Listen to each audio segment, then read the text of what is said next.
I have issued an emergency declaration as we continue to remain proactive to protect all 4 million Oklahomans.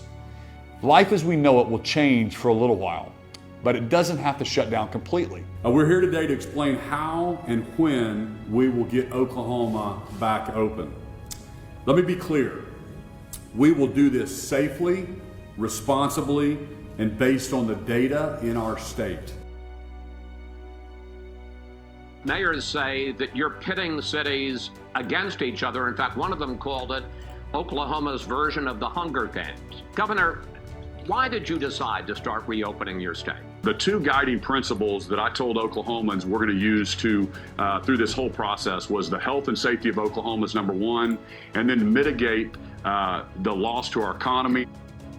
It's my goal to get Oklahoma back to a regular life as soon as possible. We've been fully reopened since June 1st, and the goal was never to have 0 cases. That's just impractical. We finally have a message of hope. I'll never forget watching Hannah White, a nurse at Integris Health in Oklahoma City, be the first Oklahoman to get the vaccine. Every one of these vaccines can save lives. You know about New York, heavily restricted? How about Oklahoma, wide open? And that state, believe it or not, has a $1.2 billion surplus. From the very beginning, I set out the priorities for our team. My first and number one priority is to protect the health and lives of Oklahomans. Number two is to mitigate the damage to our economy and get our workers safely back to work and get our kids back in school safely. In the next few days, we'll be making the vaccine available to school teachers and staff of all ages. Their superintendent is defining the word bully on Facebook to explain why she's calling Oklahoma Governor Kevin Stitt a bully.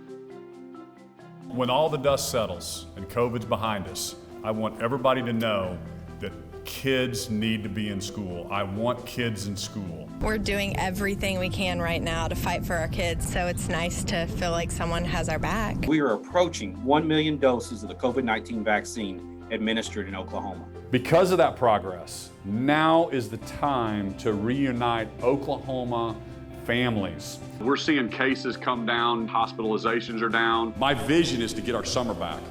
As I've said from the beginning, the standard for going back to normal cannot be 0 cases. In Oklahoma, the standard for normal is freedom. It always has been, and it always should be.